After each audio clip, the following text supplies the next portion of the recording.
Yes, thanks for staying with us on the Sports Show. It's time to talk women's soccer. Of course, we know they got off to 2 games starting, then there was a break, then 3, 4, 5, 6, and then their season's rolling. So we thought to talk to Laura Johns. Laura, thanks for coming in. Thanks for having Playing me. with Westies now, being a star at Adelaide United as well. I should tell you that. But before we get into that, I want to ask you about your time in the States, 2013 to 16. You're at University of Massachusetts. Yep. I guess my first question is, what made you go there, and then how was the experience? I reckon there was 1 or 2 girls that maybe were a bit older than me that left a couple years before me, and it just looked great, like a great opportunity. So when I turned 18, I think I only saw that, and that was my vision, and I ended up was super lucky and fortunate to get over there, and then spent 3.5 years there. So On a scholarship? Yeah. So you're studying, playing? Yep, studying and playing. All right, let's have a look at the women's soccer in the United States. How did you find it? It's just a big eye-opener, I think. There's so many colleges playing so many teams, so many divisions, but they just have it so set up. You go over there and athletes get to pick their classes early. You study all morning and then trainings are set in the afternoon. So it's just your full day scheduled. Facilities are just set up. You have a huge gymnasium. You go lifting. It's just set up for athletes over there. Wow. College life on the campus, how'd you like that?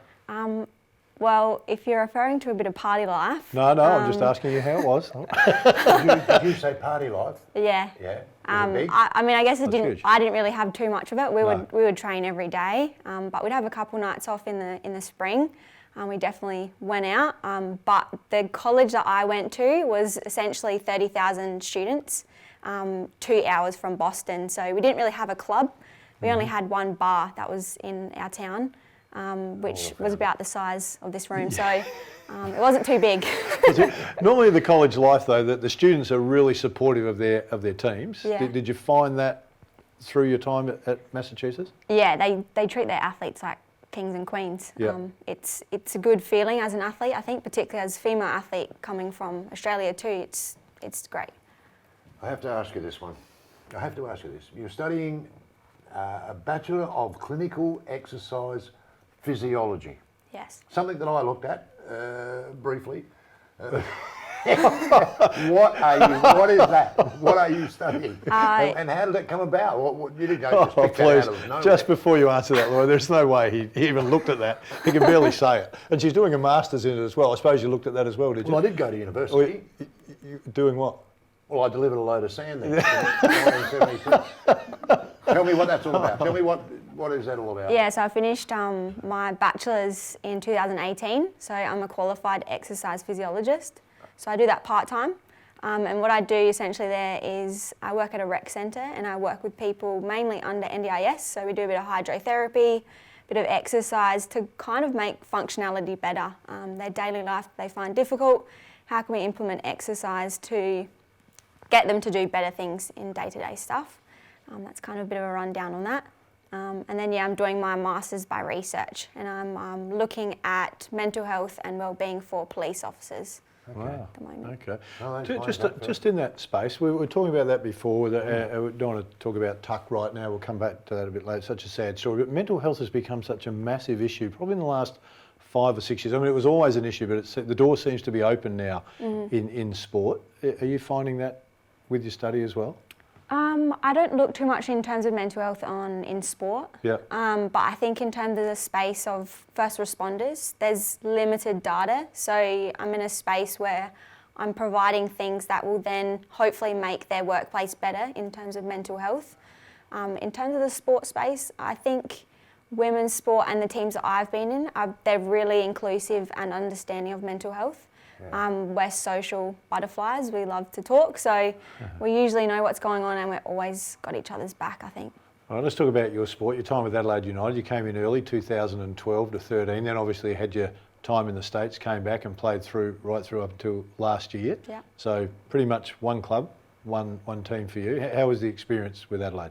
I think from the first time I was signed, we've definitely improved our professionalism. Which is good to see, but I think there's still a long way to go. Personally, I think I've also I'm one of the oldest ones there, which kind of indicates we need to keep girls in the system and to make it better.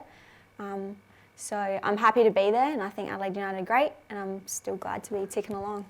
How old are you? What? 25.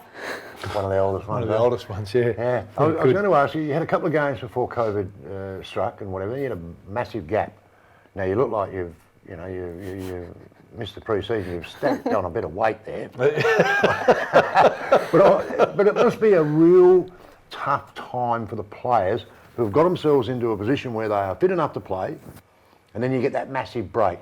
Did you, as a group, did you have your little pockets of people working together in that break, or did you just, as I say, let yourself go? And Yeah, I think it gets a bit confusing in terms of the overlap of W League and Club League. So I was still training and still considered an Adelaide United player while the first 2 games were being played. So the girls at West Adelaide did a whole pre-season when I wasn't there.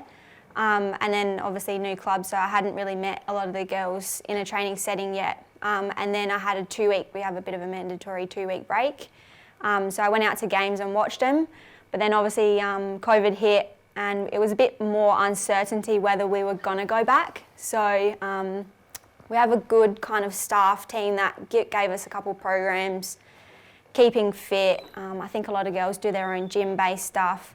So I think at least our team, we kept pretty on board as a team environment, and then when we came back, we actually came in pretty fit. So did you have any comeback a little bit over the, a little bit of bench test? Did you have any of them? Skin folds, mate. Skin folds? Skin folds. not that I noticed, to be honest. Okay.